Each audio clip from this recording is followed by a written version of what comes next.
Alright, bismillahirrahmanirrahim. Assalamualaikum warahmatullahi wabarakatuh. Berjumpa lagi kita di podcast Sembang Sekejap bersama Coach Isa Berbisa dan tajuk kita pada malam ini, ya. Rasa ramai yang dah standby. Hari ini pun kita juga ada tetamu dari studio dan juga penonton di studio. Okey. Ni first time ni dia tunggu ni. Sebab dia kata ada orang daripada SPRM. Dah gempar dah ni. Okey. Alright, dan tajuk kita malam ni adalah awas perangkap rasuah kaki tangan awam, kenali dan hindari. Kita nak bercakap tentang ilmu rasuah, tapi bukan sebab nak buat rasuah, sebab kita nak kenali dan kalau kita nak elakkan. Bukan kalau boleh lah, memang kena elak kan. Okay. So jadi kita nak tahulah. Bersama dengan saya pada hari ini, saya ada Encik Syamil daripada SPRM. Saya juga ada founder EBH yang saya nak dia hadir juga sebab kita ni being sponsor by EBH. So kena ada lah. Okay. Dan untuk permulaannya, Tuan Syamil, boleh terangkan sikit tak background Tuan Syamil ke apa ke? Alright, okay. Terima kasih Coach Isa kan. Ya. Alright. Okay, Assalamualaikum warahmatullahi wabarakatuh dan selamat malam kepada Tuan T lah. Okay. Founder. Founder. Mereka kawan semua ni kan. Ini sahabat saya juga ni. Sahabat rakan sepermainan semasa belajar dulu. Dia dah jadi orang hebat. Jadi terima kasih atas jemputan untuk hari ini. Jadi kalau dari segi latar belakang tuan, boleh panggil Syamil lah. Okey. Betul, saya pegawai SPRM yang sedang berkhidmat di Kereta Api Tanah Melayu Berhad sebagai pegawai integriti ataupun ketua integriti governance. Jadi dipinjamkan ke situ. Dipinjamkan. Tapi masih lagi pegawai SPRM lah. Jadi ada dua topi lah. Dan hari ini topi SPRM. Pergi office ni topi KPM. So dia memang ada istilah pinjam ke tu memang dekat betul, setiap GSC ke apa bukan di setiap GSC, ada beberapa GSC. Ada beberapa lah. Dan juga di macam di kementerian pun ada pegawai SPRM. Tapi saya di GFC lah. Okay. So kalau kata dari segi pengalaman, rasanya masih ramai lagi pegawai SPRM di luar tu yang hebat-hebat. Saya masih lagi baru, 10 tahun dalam SPRM dan juga beberapa tahun di dalam sektor swasta. So lebih kurang begitulah. Okay. Itu latar belakang pekerjaan. Sebelum ni pernah ditempatkan di kementerian juga. Okay. Jadi pegawai integriti juga. Dan sebelum di kementerian saya berada di SPRM Kuala Lumpur. Okay. Dia buat siasatan, pencegahan dan sebagainya. Alright. Sikit lah. Okay. Cik Syarul, cerita sikit pasal Cik Syamil. Apa yang Cik Syarul bila jumpa rasa macam dah lama tak jumpa dah? Saya jumpa je ke? Oi bro. Apa yang Cik Syarul tengok Syamil ni kan? Dia nak cerita pasal dia tu. Kami punya pengenalan tu dia tak panjang. Dia cuma 2 ke 3 tahun semasa di zaman universiti lah. Tapi dari segi credibility dia sebagai seorang pemimpin tu dah memang dan jelas waktu tu, especially dia waktu tu dia adalah seorang kita panggil MPP Majlis Perwakilan Pelajar, mana kita dulu bertanding, sama-sama bertanding untuk jawatan tu lah. Tapi saya kalah waktu tu. Perkenangan lah kat situ kan. It's a good relationship lah. Tapi masa tu masa pun tak sangka lah akan jadi apa. Cik Syarul akan jadi founder. Okay, macam Tuan Syamil akan jadi orang kata apa, masuk dalam bidang SPRM ni. Tapi apa yang buat Syamil kan pilih bidang pencegahan rasuah ni? Bukan bahaya ke? Bukan orang kata macam pilih kan. Saya pegang perkataan pilih tu lah. Sebenarnya bukanlah kita pilih. Dan saya boleh katakan takdir lah. Itulah macam mana boleh termasuk tu. Kalau perasan, saya percaya mana-mana ibu ayah kita dulu lah. Nanti jangan lupa minta kerja kerajaan kita isi SPA tu kan. So saya isi SPA isi dalam sistem di Suruhanjaya Perkhidmatan Awam tu sejak tahun 2007 lagi. Sebelum UniKL? Ya, sebelum UniKL lagi. Masa tu kita ada form 6 kan. So daripada form 6 isi tak gelap. So dia dah tak dapat masuk musik. Masuk fungsi. Selepas dapat result tu kita isi. Maksudnya masa saya isi 2007 tu saya pakai SPM lah. Masuk isi tapi tak dapat panggilan mana-mana jawatan. So bila dah habis ijazah tu kita keep updating. At that time saya dah bekerja dengan Exim Bank. Saya dah bertugas di Exim Bank sebagai banker saham. Exim Bank Exim Bank. So tiba-tiba dapat tawaran kan. Jemputan hadir untuk bukan merdeka, dia bagi ujian dulu. Selepas ujian dipanggil untuk ujian fizikal pula. Saya memang tak expect apa-apa, saya tak harap. Masa tu saya mengharapkan PDD. Oh, PTD ya. PDD. 3 kali kan pergi. Dengan sahabat kita seorang PDD. Ada sahabat kita tu suka naik motor. Kerja kat boleh dengan Dia accident kan. So saya minta PTD tapi tak dapat. Tak ada rezeki 3 kali interview. Tapi SPM saya tak harap apa. Saya pergi je. Pergi dapat. Dan sama masa interview tu tip dia saya hanya datang awal saja. Itu saja. No, okey. Tak ada apa pun. So lepas pergilah dapat pula. Itu saya cakap tak adil tu. Dan saya memang minat enforcement sejak kecil. Oh, I see. Maknanya pakai seragam, uniform. Pakai seragam lah kan. Enforcement. Kita nampak macam tak nampak masa depan tu dekat situ. Itu yang kita masuk bidang apa, kewangan Islam. Masa tu kan tengah booming kan. Betul. Tapi itulah kan, tak ada kat situ. Okey. Kita tiba-tiba dapat. Situlah cerita dia. Sebab saya berminat apa? Saya ni jarang bersembang dengan pegawai, especially SPRM kan. Kalau jadi SPRM, pegawai SPRM ni, dalam sehari apa rutin biasa? Okey. Wah. Ini cerita pegawai SPM lah Pegawai lah. Dia adakah sama macam orang kerja office ke, orang kerja ni ke kan? Macam kita orang ni kerja bisnes ni lah. Okey, dia tengok kepada pengkhususan bidang dia. Kerana pandangan saya lah kan. Macam saya masuk mula-mula dulu di SPM Kuala Lumpur. Rutin harian bila kita dah bertugas sebagai pegawai penyiasat. Macam tu kan. Ataupun pegawai SPRM lah. So memang saya kena menyiasat lah. Okey. So pagi-pagi bangun, punch card. So sebelum pukul 9. Masa tu kan dah flexi hour. Sebelum pukul 9. Pukul 9 pagi tepat kena meeting hari-hari. Kecuali hari Jumaat. Hari-hari meeting. Hari ni buat apa? Kau buat apa hari ni? Hari ni, hari-hari kena buat. Hari-hari. Setiap hari jam 9 pagi masuk bilik. Nama dia bilik bigos lah. Bilik, special bilik meeting. So pegawai atasan akan tanya, ini buat apa? Kes semalam macam mana? So setiap hari kena fikir, apa nak jawab dengan kau ni? Hari kalau tak buat, memang tak dapat jawapan lah. Jadi itulah rutin setiap pagi. So selepas dah update, so kita akan buatlah tindakan kita itu. Tapi sekiranya ada operasi, pada pagi itu semua meeting, kita akan bergerak ke lokasi itu. So ada yang pergi ke Johor, ada yang akan standby untuk tangkap, akan ada yang standby untuk sediakan peralatan di bilik rakaman percakapan, ada yang standby untuk pergi ke lapangan, ada yang standby di rumah supaya OKT tak lari, macam-macam. Macam tu Ada, dia unik. Sebab tu saya cakap ikut pada bidang pengkhususan. Ada yang stay kat office tengok rekod je. Ada memang tanggungjawab dia hanyalah klik komputer, tengok rekod hari ni ada 5 kes, saya akan update dalam sistem. Contoh. Ada yang pula tugasnya untuk pergi buat ceramah. Dan betul tambah baik SOP ada juga pada lah. bidang pengkhususan. Dia bergantung pada bidang khususan tu lah. Okey. So macam Syamil bila dah masuk SPRM baru tahu persepsi masyarakat pasal SPRM ni. Kalau dengar apa orang ingat pasal SPRM ni? Dulu lain, sekarang dah lain. Itulah kalau masa kita masuk dahulu, masa saya masuk lah kan, pada ketika itu dia orang tahu SPRM tu tapi mungkin orang tak kenal macam sekarang. Mungkin disebabkan oleh faktor media sosial. Media sosial ini ada dekat TikTok. Dulu mana ada TikTok kan? Ada Instagram, Facebook dan sebagainya. Tetapi taring tu dah mula nampak apabila banyak jerung-jerung mula ditangkap. Itu dia sebenarnya. Dan orang pun so, orang mula kenal lah. Orang dah mula kenal. Bila kenal ni ada positif negatif jugalah, betul tak? Ya, orang nampak antara agensi yang agak berkuasa SPRM. Sebab siapa yang pernah siasat orang paling tinggi di Malaysia, agensi mana? Sebab tu yang benda-benda tu kita nak tahu tu macam mana kategori ni jadi macam ni tu kan. Okey. Dia nak macam lah. Boleh. Macam kita tahu sekarang ni banyak SPRM banyak fokus pada jurung. Ada yang kes kecil-kecil yang RM300, RM500 masih lagi teruskan ataupun macam mata sekejap ke. Faham. So itu nampak daripada jurung. Okey, tuan dia di sini. Sebenarnya kalau kita ikut atas SPRM tu dia tak sebut penilai. Rasuah tu dia tak sebut nilai, dia akan sebut suapan tu.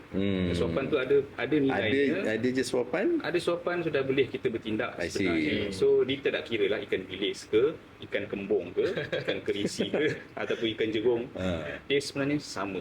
Ada asas elemen rasuah tu kita akan bertindak. Cumanya tanggungjawab rakyat untuk datang kepada kami, laporlah. Kita akan semak lah aduan tu betul ke tak betul. Okey. Kalau untuk orang luar lah, layman ni kan, Payment Okey, katalah orang biasa sebab saya kalau tak, saya pun sebenarnya kurang arif pasal rasuah ni. Okey. Katalah saya bersama dengan satu perkara kerajaan ni kan. Baik. Saya suka dia buat kerja apa semua. Suka dia buat kerja. Suka dia buat dia Pegawai baik kerajaan, layan. Nah, contoh saya dengan Okey. bersama kan. And then? Tiba saya nak appreciate dia. Baik. Contohlah saya Baik. bagi dia hadiah. Pada saya hadiah. Baik. Saya bagi dekat dia. Right. Macam mana nak kategori itu salah ke tidak atau kategori rasuah ke tidak? Okay, Macam mana nak buat benda tu? It's very interesting question. Dan Saya suka ni dia memang dia servis kita tu kan. Saya nak bagi dia something, nak tanda appreciate tu kan. Kita dalam bisnes kan biasalah jumpa orang kan macam dia ni layan kita. Ini normal tuan. Ha. Ini bukan masalah sekarang. Ha. Ini masalah sejak dulu. So macam nak beza rasuah ataupun boleh tak kita bagi sebenarnya? Okey, baik. Sekarang ni kita bercakap pasal hadiah lah. Ha. So apa beza hadiah dengan rasuah? Apa beza hadiah dengan rasuah?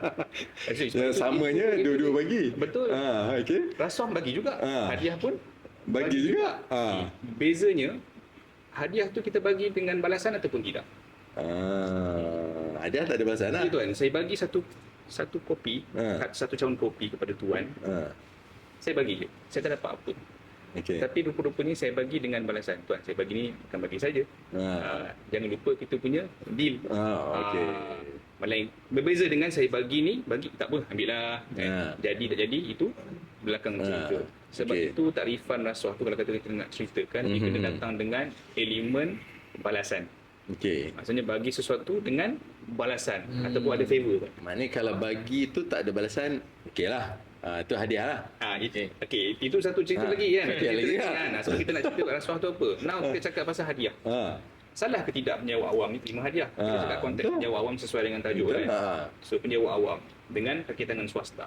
Okey. Kalau penyewa awam, dia dah terikat dengan dia punya peraturan tu. Okey. Peraturan cakap tidak boleh menerima hadiah daripada orang yang ada hubungan rasmi. Okey. So kalau kata ada hubungan rasmi, tuan bagi, so tanggungjawab pegawai kerajaan tu apa dia? Kena declare lah. Yes, kena declare. Kalau tapi hari-hari bagi tuan. So tanggungjawab penyewa awam ni kena buat pengisytiharan, kena buat declaration. Kena declare kepada ketua jabatan. Kalau kata untuk penyewa awam yang tengok ni, nanti balik semua cemak ceraian UP 725. Ceraian UP 7.2.5 itu dah menyatakan tentang penerimaan pemberian hadiah.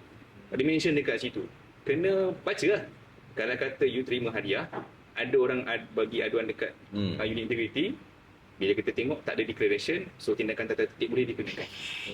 Tapi kalau dia declare, dia boleh ambil tak? Dia declare, ketua jabatan ni bagi tak? Okey. Ketua jabatan dia sign bagi, dibenarkan boleh terima ke, tapi ketua jabatan cakap pulangkan ke, ataupun ketua jabatan cakap bagi. Contoh tuan, buah limau. Okey. Dari sini Isu saja. yang Ada bagi tak? Contohlah kan. Ini bukan syarikat ini syarikat lain lah. Contohlah syarikat tu bagi buah kurma semasa bulan puasa. Betul. Tuan buat edaran bagi kat kurma dekat jabatan ni. Okey. Adakah salah perbuatan itu? So pada syarikat swasta, Tak salah. dia rasa ini pada bulan puasa, inilah masanya untuk kita dapatkan pahala. So dia akan bagi. Tapi masalahnya kepada penjawat awam, apabila terima satu kotak kurma itu, apa nilai dia? Apa nilai dia sebenarnya? Adakah for the sake of festive ataupun kita punya bulan puasa ni? Ataupun ada maksud lain? Contoh bagi kurma, tolong cepatkan payment saya boleh? Kurma mahal lah tu. proses sikit. Itu datang tadi dengan balasan. Kalau kata ada balasan, dia boleh kepada arah rasuah itu. Sekiranya tak ada balasan, dia bukanlah rasuah sebenarnya, lebih kepada hadiah. Ada lagi macam-macam, keraian macam lagi. Tapi hadiah tu nak kena declare lah. Kalau Declare. Jabatan kerajaan wajib declare. Saya bukan cakap sebab saya cakap kosong. Dah dinyatakan dalam perkeliling. Ada ceraian itu. Boleh cari nanti untuk menyewa awam lah, yang swasta tak payah. Ni kita kena hati-hati kat macam mana. Tapi untuk swasta, digalakkan buat polisi. Kalau kata betul tuan-tuan dan perempuan memang menerima hadiah, confirm terima hadiah, buat polisi pengurusan hadiah. Kalau you all tak terima langsung, buat polisi tiada hadiah. Because you memang tak terima langsung hadiah. So tampal dekat pintu. Kami mengamalkan dasar menolak hadiah seperti itu. That's how Kena kita adalah reminder. Ada. Kita buat tu kan. Itu syarikat swasta. Nanti HR kena take note HR. Tiba-tiba terus dinner kan.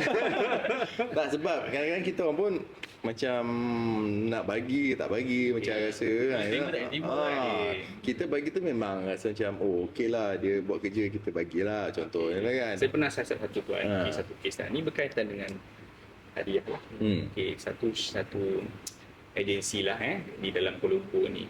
So ketua integritinya datang melaporkan kepada saya pada ketika itu di Experience Kuala Lumpur lah. Dia laporkan kepada kami, di kaki tangan dia menerima duit daripada satu Duit hadiah. duit tu hadiah. Hadiah ni macam-macam tu kan. Bagi sesuatu puntung bunga pun hadiah. Hadiah. Okey, so dia datang kepada saya. Dia kata ada satu kes yang nak bawa. Apa kes ni tuan? Dia kata ada satu syarikat yang memang ada hubungan rasmi dengan agensi itu. Dia bagi satu paket angpau bernilai RM500 kepada kaki tangan masa tu macam my step lah. Ataupun praktikal, student praktikal yang jaga kaunter dekat depan. Kenapa dia bagi? Sebabnya staff itu sangat bagus. Biasanya bila dia bagi claim kepada agensi itu akan selesai lebih kurang 1 bulan. Cepatlah. Tapi dia bagi dekat budak tu Cepat. seminggu settle. Dan pada ketika itu perayaan untuk Deepawali lah saya sebut perayaan Deepawali semakin hampir pada ketika itu. Jadi dia sangat appreciate. So orang itu datang, dia letakkan RM500 dibagi kepada kaki tangan itu. Kaki tangan itu dia tolak. Tak apa, saya dah dibayar gaji, dia kata. Dia kata tak apalah, saya pulangkan balik. Tapi dia insist, dia bagi juga. Dan dia tinggalkan duit itu dan dia belah, dia gerak. Letak macam tu je lah kan. So macam mana? Nak buat macam mana? So adakah dia consider sebagai rasuah pun? So apa yang dibuat? So jadi kaki tangan itu dia ambil wang tersebut, jumpa dengan pegawai integriti kat tempat dia. So pegawai integriti kontak dengan kami sebab orang yang bagi tu ada hubungan rasmi. Jadi kita pun ambillah tindakan. Bukanlah tindakan apa, kita pergi kepada syarikat tadi tu. Syarikat kita cari, dia duduk kat Kelang. Pergi Kelang lah. Pergi tanya dengan dia, kenapa you bagi duit ni? Oh, saya bagi duit ni sebab dia sangat bagus buat kerja. Saya bagi tu appreciate dia. So, is there any something in return ke you bagi? Dia tak ada, memang saya bagi. So kita cakap tak boleh sebab ini jabatan kerajaan, you tak boleh bagi duit seperti ini. Kalau kata nak bagi, ada caranya lah, tapi kita tak galakkan bagi duit. Mereka semua dah dibayar gaji. So ampau-ampau ni kalau boleh elakkanlah bagi. I see. So kita educate dia macam tu dan we return back to money. Tapi cerita-cerita macam ni public tak tahu Jarang kita dengar jarang kan. Ini baru satu pegawai SOM. Ada lagi pegawai lain yang lagi macam-macam cerita dia kan. Kalau kata cerita pasal saya macam-macam tu, enforcement dia, cerita sebagainya macam-macam tu. Macam sini lah, dah duduk dekat SPM. Apa cerita yang mengejutkan ke, yang you rasa macam you tak boleh lupa ke, macam macam ini pun ada aku ada okey lah. Satu agensi dia semua cerita kes lah, dia real story lah bila kita siasat satu kes berkaitan dengan agensi berkuasa yang menjaga kita punya keselamatan negara. Saya umumlah so apabila adanya penumpang daripada luar negara sampai, agensi itu bertanggungjawab lah. Kan? So apa maklumat kita dapati dia ada setting. Dia ada setting. So maksudnya sepatutnya masuk kena lalu proses macam ni. Tapi dia yang masuk tu dia tak lalu proses itu. Dia skip. Kenapa? Dia dah bayar. Dia bayar. Jadi kita dapat maklumat tu, kita bangunkan dan saya terlibatlah untuk pergi buat penggeledahan dekat rumah salah seorang penyewa awam yang terlibat. Rumah terus. Pergi rumah. Kita tahan dia dekat lokasi. Dia bila dia tukar shift, kita terus tangkap dekat situ. Terus bawa dia ke rumah untuk penggeledahan. So yang uniknya dekat rumah dia tu.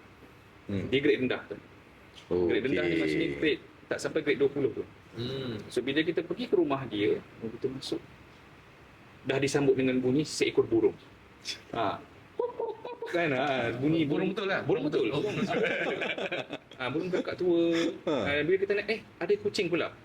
So dia orang yang ambil rasuah ni, dia ada benda yang pelik dia buat. Benda yang pelik. Dan yang lagi peliknya, dia dah berkahwin. Tapi suami duduk atas, isteri duduk bawah. 2 tingkat lah rumah dia. 2 tingkat. Suami duduk atas, isteri duduk bawah. Duduk bawah. So dia macam, korang tak kawan ke? Kawan ke? Dan bila kita masuk dekat rumah itu, macam-macam lah. Ada alat memancing, ada satu PS4 baru release. So benda-benda yang lavish item lah, macam-macam. Mewah. Memang mewah kan. Dan sneakers, ni bolehlah saya katakan dekat sini, antara punca dia ambil rasuah adalah disebabkan pasangan dia. Bila saya tanya dia kenapa ambil, saya ada masalah kesihatan tuan, saya tak boleh nak melahirkan, saya tak boleh nak beri anak lah. Jadi saya cenderung untuk memuaskan hati pasangan saya. So jadi apa pasangan dia nak, dia akan bagilah. Dia tahu walaupun akan dia tak mampu, adakan, dia akan cuba adakan. Jadi bila dia nak adakan, itulah tak mampu. Dia cara dia macam ni. So bila kita masuk rumah tu, sneakersnya, barang kemahnya mahal lah. mahal. So majority yang milik isteri dia. Termasuk dah ada Mini Cooper, ada Honda Ravy, dan ada Toyota Hilux, tapi grade rendah. So end up tertangkap je lah. So apa yang pasangan ada, dia? pasangan tak tangkap lah. Kita tak macam mana nak cakap yang terlibat, susah lah. Sebab yang buat kerja adalah suami dia. Suami dia yang terlibat dengan kancah jenayah ini. Jadi macam nak bercelah dia Kalau macam tadi suami dia yang buat, tapi lepas tu dia semua pindahkan semua apa yang dia buat tu atas nama isteri dia. Dia pindahkan. Maksudnya harta-harta yang rasuah tadi tu yang di atas nama isteri dia. Isteri dia tak terlibat. Tapi dia beli semua tu dia tak atas nama isteri dia. Adakah harta tersebut akan disita juga? It's a good question lah. Juga tu sebab pasangan dia jahat, dia pas, lepas tu dia pula yang menanggung. Macam kalau dalam masa dia tengok ada cash, selalu simpan cash kat rumah kan. Itu benda-benda yang Kenapa orang simpan cash? LHDN ke? Yes, money trail lah, money trail. Betul. Untuk elakkan money trail sebenarnya. So bila disimpan dalam bentuk form of cash, susah untuk kita trace sebenarnya. Tapi bila kita jumpa, itu antara leading yang bagus lah. Maksudnya bila you sorok duit, there's something wrong. Kenapa you sorok duit?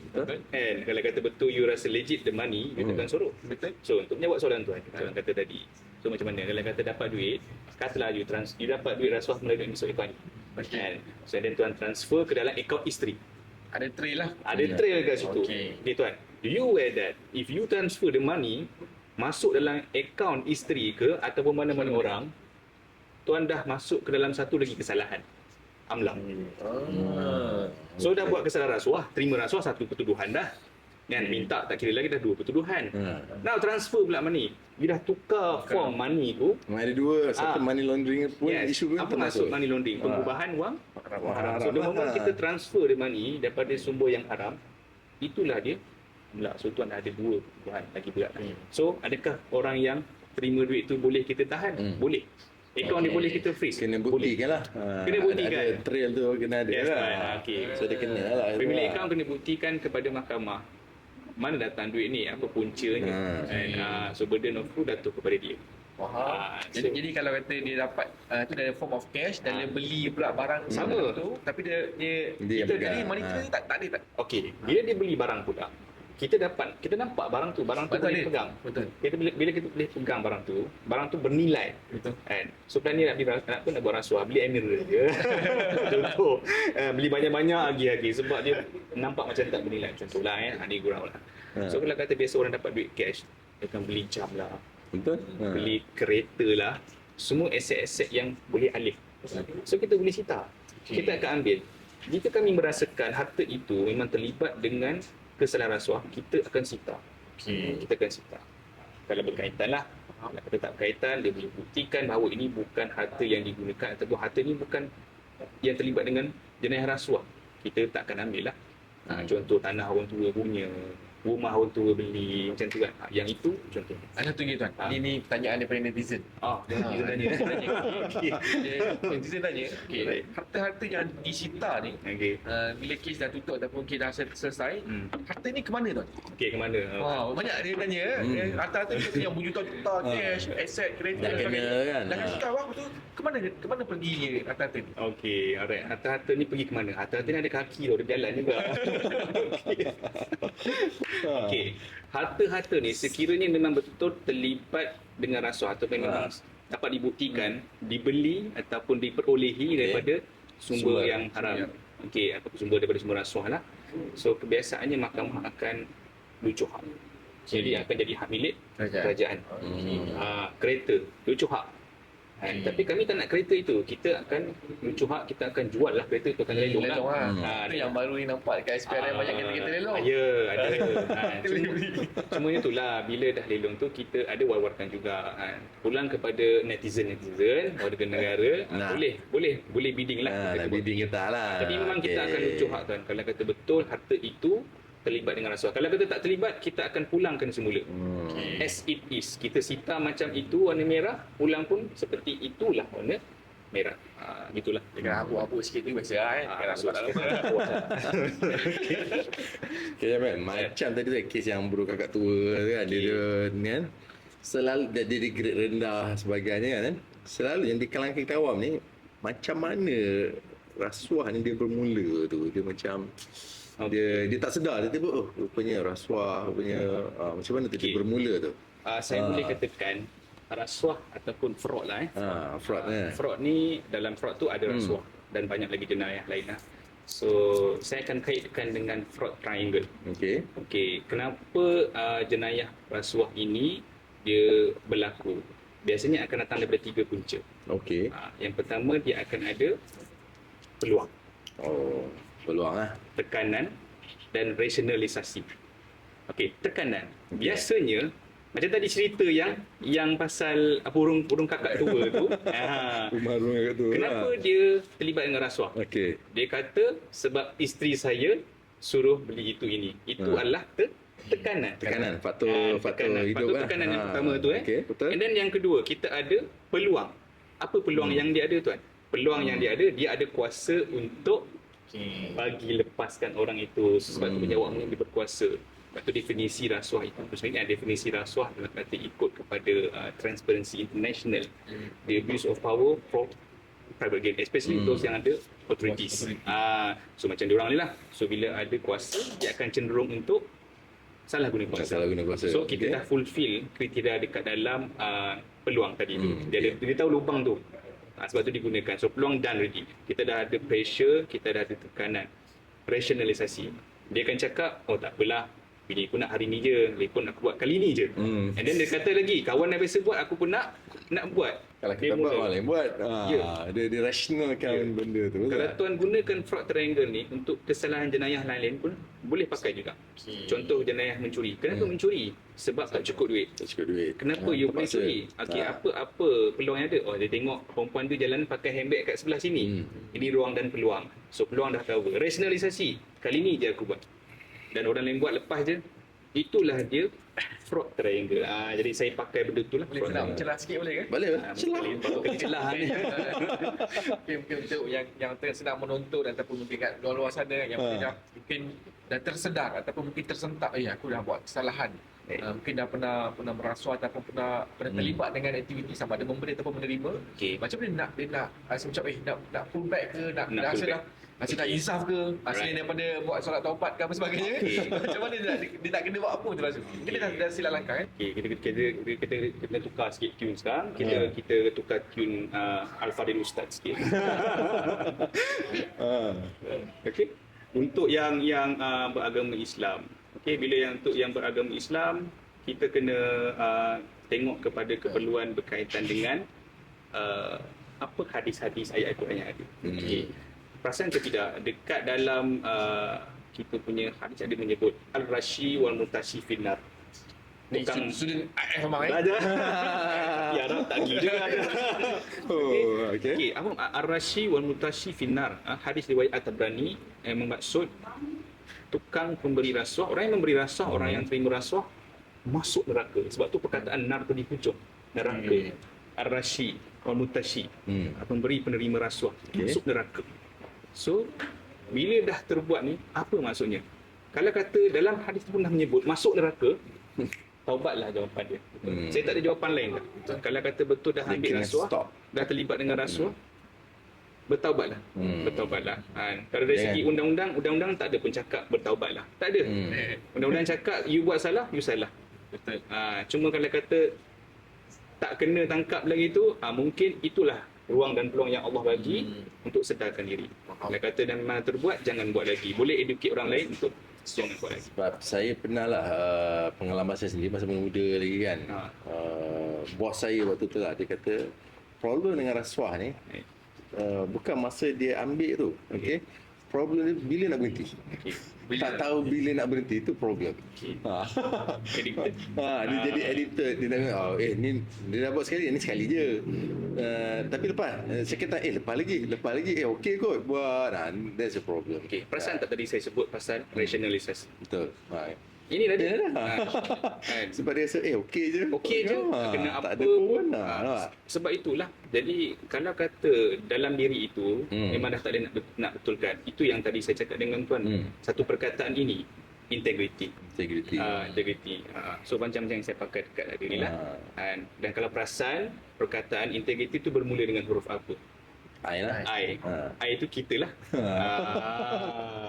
So Bukan you integrity itu start with I lah. Integrity. Ya tuan. So apa lagi caranya? Integrity lah. Kalau kata you ada integrity, you akan govern everything.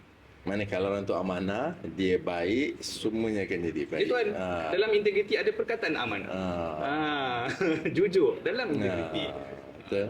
Kalau tak ada integriti, letaklah kat mana sekalipun. Bagilah undang-undang macam mana pun. Kalau kau nak curang, tak jujur, kau buat kecil jalan Malaysia juga. antara negara yang paling banyak akta dan juga SOP dan sebagainya.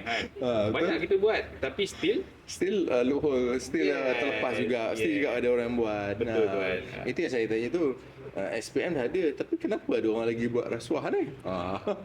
Itulah berkaitan dengan integriti.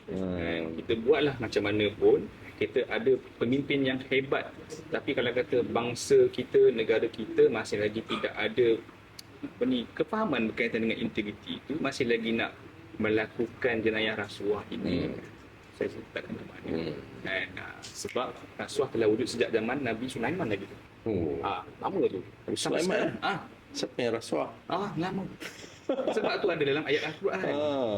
Punyalah lama. Betul lah. So maksudnya apa? Ini bukan masalah sekarang. Masalah sejak dahulu lagi. Okey lah, sebelum kita berhenti macam ni. Right.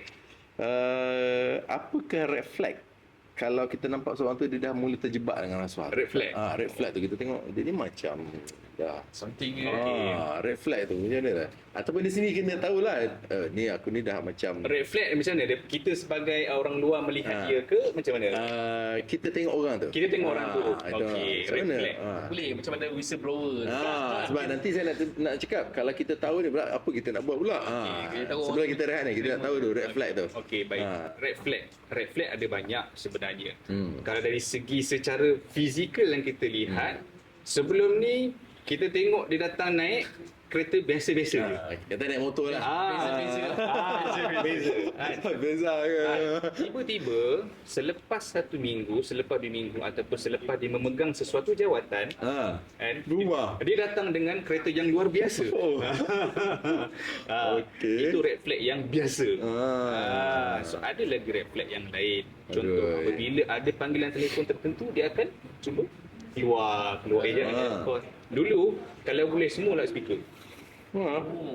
Dalam ni office dia. Hello, ada mana? Okey, ada di sini. Dia boleh bercakap kuat je kan. Tiba-tiba dia senyap. Tapi kalau yang ini dalam environment bersama dengan kaki tangan, dia akan keluar, cenderung untuk bercakap dengan orang lain. Yes. So, cara pemakaian dan sebagainya pun antara benda yang jadi mungkin Pak, macam kita orang awam nampak inilah lain ni. Macam mana kita nak, mungkin as a whistleblower lah, adakah kita nak buat macam mana? Kita hantar surat layang ke? Kat aspek lain macam mana? Benda ni yang kita kena perhalusi. Sebabnya, adakah dengan melihat orang itu menaiki kereta yang mahal, adakah orang tu ambil rasuah? Itu nak tenang kan. Takut sebab tak kita, confirm lagi. Betul tuan. Kita dah hujung-hujung dunia lah. Hujung-hujung dunia lah. Betul lah. Hujung-hujung akhir dunia. Zaman. Hujung-hujung zaman. Betul. Terima kasih tuan. So maksudnya kat sini, kita takut kita melakukan fitnah. So orang tu pakai kereta mewah, persoalannya entah-entah dia pinjam. Ataupun bapaknya bagi. So kalau kata kita merasakan sesuatu dengan orang itu, cuba cari sesuatu bukti dahulu. Kalau kata bagi dengan kami pun di SPRM, kita tak akan ambil bulat-bulat itu adalah aduan tuan. Sebab tuan tak ada asas mengatakan kenderaan itu, harta mewah itu diperolehi daripada sumber yang haram. Tuan tidak ada. Melainkan kalau kita whistleblower tu bersama bukti lah. Bersama bukti. Contoh, tuan dapat buktikan kepada kami ada transaksi bank dan sebagainya. Okey, kita akan buat maklumat, kita mungkin boleh buka kes itu. Alright. Okey. Rasa macam menarik sangat ni kot. Dia Tak berhenti je. betul lah. Dia satu-satu Banyak benda kita nak banyak. kupas sebenarnya. So buat sementara ni kita rehat sekejap. Okey, lepas tu nanti kita sambung balik. Take five. Lepas tu kita take 5 sekejap. And nanti kita sebab kita ada soalan-soalan yang Paling lagi yang hot-hot ini baru warm up. Nanti kita nak bagi start je. Okey. Alright, so kita rehat 5 minit, nanti kita sambung balik lepas ni. Alright, sekian, terima kasih.